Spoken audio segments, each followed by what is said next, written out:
अब केपी के असेंबली के अंदर गंडापुर जो अलीमीन गंडापुर साहब हैं उनके आगे काफी सवालात उठाए जाते हैं कि आपने जनाब ये जो मार्का है कैसे अंजाम दिया। उस पर उन्होंने बताया कि मेरे साथ क्या हुआ, मगर साथ ही उन्होंने बोला कि मैं दोबारा जा रहा हूं, आप सब तैयार हो जाए। अब अलीमीन गंडापुर ने दोबारा जनाबे लेना अल्लाह जंग का फैसला कर दिया। वो कहते हैं कि अगर आप समझती हैं कि मैं उनके साथ मिला हूं तो फिर हम दोबारा जा रहे हैं, आप मेरा साथ देंगे। सब ने बोला जी कि हम आपका साथ देंगे। वो कहते हैं कि इस दफा तख्त या तख्ता सीधे जाएंगे, अगर गोलियां चलानी है तो ये चलाएं, कुछ भी करें, मैं पीछे हटने वाला नहीं हूं। क्योंकि खान का जो विजन है, जो खान का पैगाम है कि आपने उधर रहना है, तो मैंने वो कहते हैं कि इस दफा डी चौक में बैठना है। जो उन्होंने आपस में प्रेस कॉन्फ्रेंस यानी आपस में जो उनकी मीटिंग होती है गंडापुर और उसके सारे कारकुनों की और क्यादत की। अब देखना है कि क्यादत में से कौन से लोग हैं जो गंडापुर के साथ जाते हैं। अगर गंडापुर डी चौक में जाता है, जैसे कि गंडापुर साहब को भी उधर से उन्होंने बताया जी कि अगर आप आएंगे तो आपके ऊपर सीधी गोलियां चलाई जाएंगी, जो बैरिस्टर सैफ के जरिए उनको पैगाम दिया गया।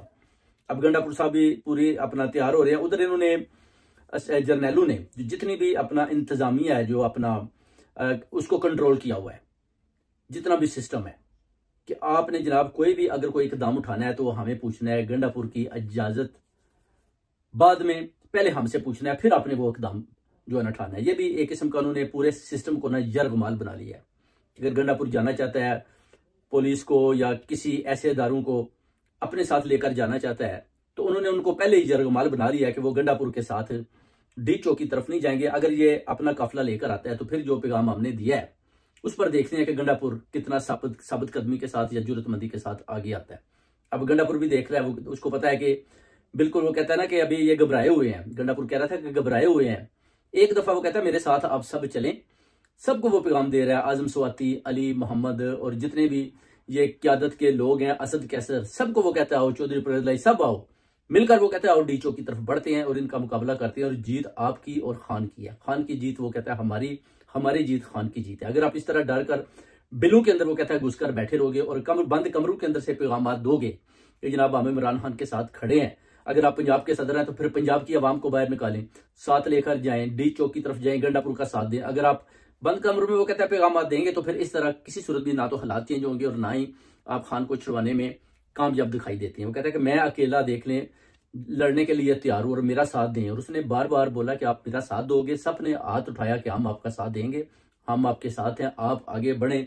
गंडापुर हम शेलिंग भी खाएंगे, गोलियां भी खाएंगे, डी चौक में बैठेंगे भी, धरना भी देंगे और खान को रिलीज भी करवाएंगे।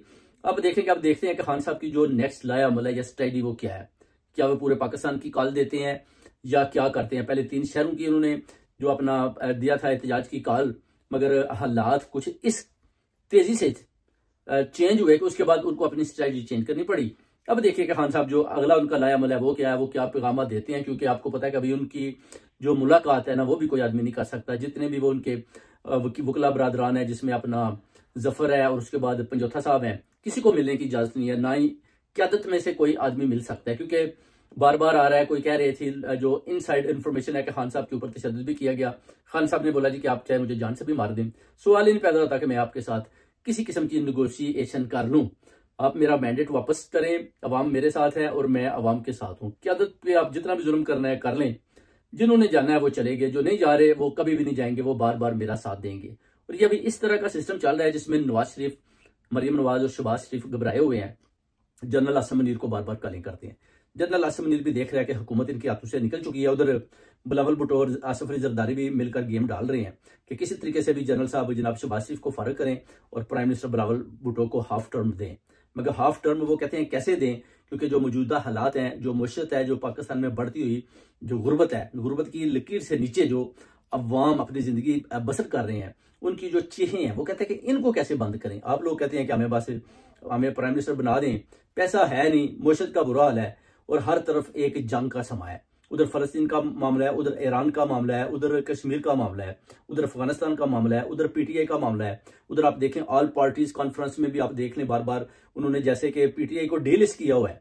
किसी भी पीटीआई के बड़ी क्यादत में से किसी नुमाइंदे को नहीं बुलाया गया, ना ही अलीमीन गंडापुर साहब उधर थे। और इस तरह की जिधर काम आप देखें कि गैर आईनी और गैर कानूनी ऑल पार्टी कॉन्फ्रेंसेज हो रही हैं, जिसमें डॉक्टर जाकिर नाइक ने भी, उसके ऊपर भी वो कहता है बहुत प्रेशर डाला गया कि आप इमरान खान के खिलाफ कुछ बोलें, तो उसने बोला कि वो तो बहुत अजीम लीडर है, मैं तो कभी भी उसके खिलाफ ऐसी बात नहीं करूंगा और यह भी पैगाम दिया गया कि आप अगर कह दें कि शहबाज शरीफ के बारे में कुछ अच्छा बोल दें, जैसे कि आप कह दें कि मैं भी शहबाज शरीफ का लगाया हुआ पौधा हूं, तो वो कहता है इस तरह की बातें भी मैं कभी नहीं कहूंगा, क्योंकि मैं इस्लामी स्कॉलर हूं और मेरे आगे आप सवालात करें और मैं उनके जवाब दूंगा। उधर से भी उसने इसको ठीक ठाक इनकी जो है चित्रोल करके डॉक्टर जाकिर नाइक से भी ये बेसिकली बड़े डिसहार्ट हुए कि हमने इसको बुला लिया मगर ये हमारी बात मानने को तैयार नहीं है। अब जो आपके आए हैं उधर मलेशियन जो पीएम आए हुए हैं वो भी देख रहे हैं कि जनाब इधर क्या हो रहा है। शंघाई इजलास भी वो कहते हैं जी कि वो भी जनाब होने वाला है। उसके बाद आप देख लें कि जो अब पीटीआई की जो सूरत हाल है और पीएमएलएन की जो सूरत हाल है, ये चोर डाकू सब इकट्ठे हो चुके हैं। और उसके अलावा अब आप देख सकते हैं कि इनका अंजाम क्या होता है।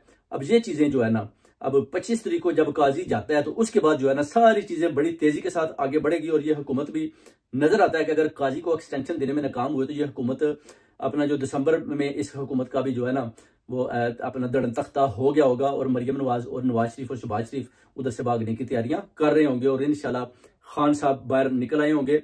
और निकलने के बाद जो है ना आप देखेंगे कि सूरत हाल इस पूरे पंजाब की, पूरे पाकिस्तान के हिते की जो है ना टोटली चेंज हो जाएगी। फिर देखेंगे क्या होता है जनाब, उसके बाद कौन से लायामल इख्तियार किया जाता है जिसके मुताबिक पाकिस्तान को तरक्की के रस्ते पर खान साहब की अपना उनके साथ मिलकर कैसे पाकिस्तान को उस रस्ते पर लाया जाता है। बहुत बहुत शुक्रिया।